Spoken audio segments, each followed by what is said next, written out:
Hello, friends, and welcome back to Stories About Entitled People. Let's start our video with a story about neighbors whose insolence is just off the charts.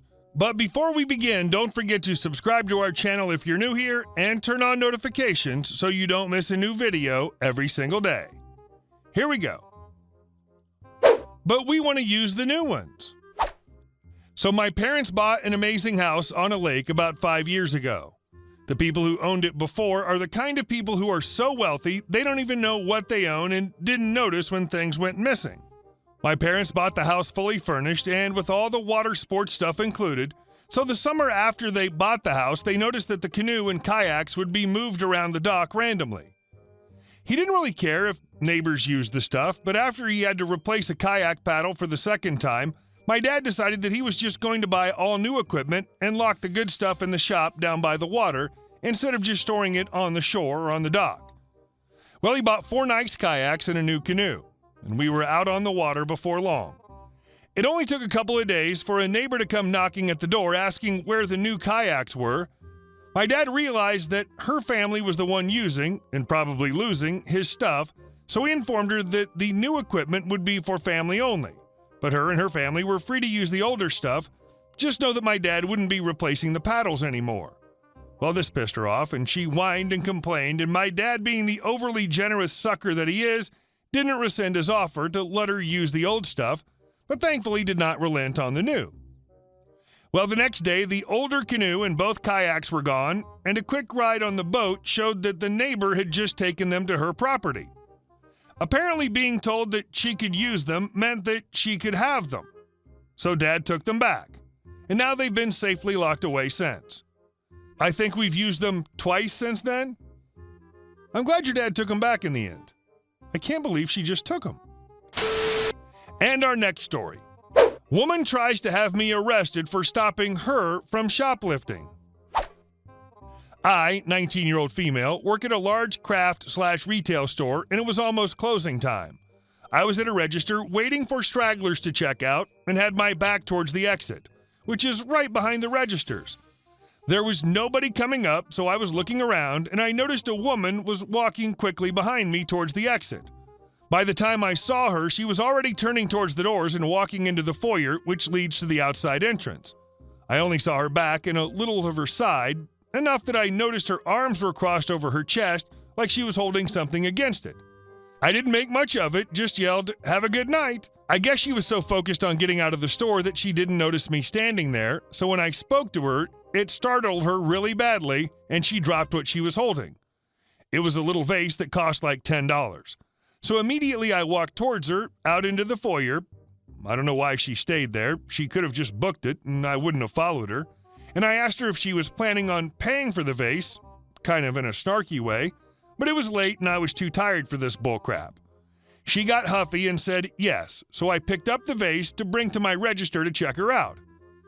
I don't know if that set her off or what, but she suddenly got pissed and snatched the vase away from me. She said, "I paid for this," and then started talking some bull about my dirty paws being all over her property. I already knew what this was going to turn into. So I went to the registers and picked up a phone and paged for my manager. A couple of my coworkers came up to the registers and she started talking to them about how I tried to steal her property and accused her of shoplifting and yelled at her.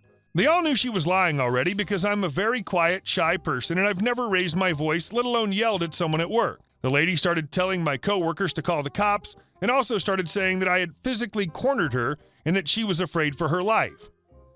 Now, this woman was tall and pretty broad, and I'm average height and thin, so she's a good 5 to 6 inches taller than me and much bigger besides height. There's no way I could have intimidated her that much. My coworkers and I just let her carry on until my manager got there, and it turned out that he'd been suspicious of her earlier and had been checking the cameras. When she tried to start her bullcrap on him about having me arrested and stuff, he already knew she didn't pay for anything and told her to leave and stop harassing his employees. She told him that she'd be calling corporate. He said go ahead, and she stormed out after that. The kicker of the whole thing was that she was wearing what seemed like expensive clothes and nice jewelry, and when we watched her leave, it was in a car that looked pretty new and expensive, and she was trying to steal and make a big fuss over a little $10 vase? when she obviously has the money to afford many of them? I hate customers like this. Maybe she successfully stole all those nice things. You just caught her having a bad day. And our last story. Sure, boss, I'll just obey. This one felt kind of bad because it involved a few injuries. Very minor ones, luckily. I didn't want to do it, but it came down to my job, so I complied. Here's the story. Years and years ago, back in the early 90s, I worked as a manager at a gas station.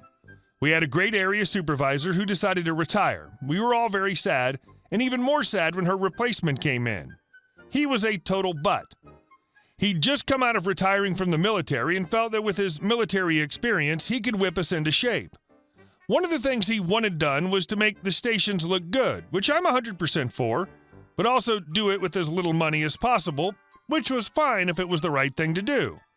This time, one of several, it wasn't.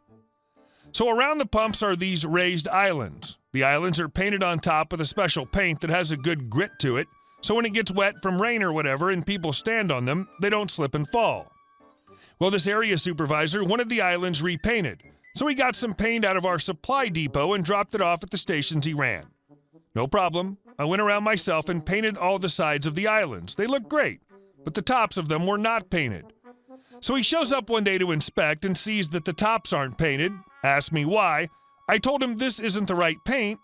It has to be the gritty, thick paint because we don't want customers slipping and falling. He starts yelling at me, telling me he's going to fire me if they aren't repainted by the next day, blah, blah, blah, and says that it's not my responsibility to worry about the customers, it's his. Total egotistical mindset. Do as I say, don't think. So I did what he said. I repainted all the tops of the islands that day. Nice warm day in the fall. Hadn't gotten wet yet, really. Next day, he shows up, looks around, and just has this grin on his face that he beat me into submission type thing. Says something like, "See, next time just do what I say, don't question my judgment." I just nodded, knowing what was about to come, and dreading it because I knew that the customer was going to be the victim here, but there was nothing I could do. A week later, we get our first rain. Some of our islands stayed dry under the canopy, but about half of them got wet because the rain was coming in somewhat sideways. And then it happens. Lady gets out of her car in nice shoes with no grip, steps on the island, slips and falls. She's not really hurt, just a bit of her backside and back, but we call the ambulance anyway. She's pissed. I just tell her to bill the station and give her the address to make a claim against my area supervisor's info. Then it happens 3 more times over the next couple of days. 2 of them were very minor, but the customers were also pissed, but didn't get an ambulance or go to the hospital, but they also got the contact info of my area manager. Then number 4 happened.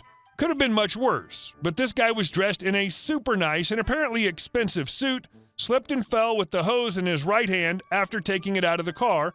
He twisted his ankle, cue ambulance, and a few drops of gas got on his clothes. I again provide my area supervisor's info. Then the weather dries up and the problem goes away. For that week, at least. About 10 days later, my area supervisor drives into my station with his boss. I'd met his boss a couple of times. Cool guy. Kind of one of those people that don't take BS from anybody, but is super down to earth and reasonable. Apparently, the nice suit guy was a lawyer. He'd filed a lawsuit against the station for medical bills, pain, and suffering, and the replacement of his super expensive suit. I don't know what the lawsuit was for, but it was way over 10 grand. So the area supervisor and his boss come up to me to discuss the situation. I told them that wasn't the only incident, as I'd filed my paperwork as I was supposed to. There was a total of 4 while it was raining. The big boss asked me why this was all of a sudden a problem. I look at the area supervisor, who I could tell on his face was hoping I was going to say something untrue, but nope, I'm going to tell it exactly how it was. I laid it all out. I told him what I was given. I told him that I didn't paint the tops originally, that I told the area supervisor that it wasn't the right paint.